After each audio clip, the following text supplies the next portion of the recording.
Go'sht salati tayyorlash. Endi buni tayyorlashning tafsiliy bosqichi bilan tanishib chiqaylik. Oldi bilan 350 gram kal go'shtini nefis yalpaqlab to'g'rab olamiz. To'g'ralgan kal go'shtini ayrim qattiq silib, uning ustiga navbat bo'yicha xurishlarni solamiz. Oldi bilan 1 qoshiq shakar, arqadan 2 qoshiq asal, uning ustiga yana yarim bosh piyozni qirg'ichimiz bilan qirib solamiz. Piyozni sepib bo'lgandan keyin bir aralashtirib etib, uning ustiga boshqa xurishlarni solamiz. 2 qoshiq chanyu, 1 qoshiq kunjut magi, 3 dan 1 qoshiq qarmuch, yarim qoshiq kunjut va 3 tish samsaxni qirib sepib bo'lgandan keyin to'liq aralashtirib 10 minut tinchib qo'yamiz. 10 minutdan keyin tiy tutmagan qazonimizni esib, may quymagan holatda qo'raymiz.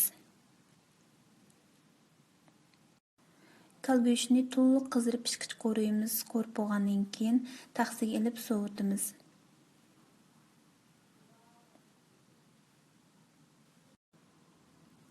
Arqadan boshqa tayyorliklarni qilishga kirishimiz. Undan kichik pomidorni aqlab to'g'rab olamiz. Pomidorni to'g'raganda bek ushoq to'g'rab etmanglar. Birdan pomidorni eng ko'p bo'lganda 4 parcha to'g'rasak bo'ldi. Arqadan yuvib tayyorlangan yumron palak, kunjut yupurmoqi qatorliq ko'ksaylarni suvni chiqarib etish asbobimiz bilan qo'rtamiz. Ayrim qachiga 1 qoshiq oq achchiq suv, 1 qoshiq asal, 1 qoshiq kichik talqon qiyomi, 3 qoshiq zaytun magi, 1 chimdim tuz va 1 chimdim qarmushlarni silib testqo tayyorlab olamiz. Tayyor bo'lgan testqoni to'g'ralgan pomidorning ustiga qo'yib aralashtiramiz.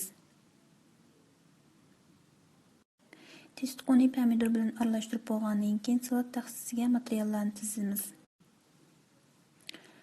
Oldi bilan kal go'shtini ostiga tizamiz, uning ustiga pomidorni qo'yamiz. Ang ustiga suv sarqitib chiqarib etilgan ko'ksaylarni solsak tayyor bo'lgan bo'ldi. Mana bizning nihoyat ko'rkam va yeyish bo'lgan kal go'sht salatimiz tayyor bo'ldi.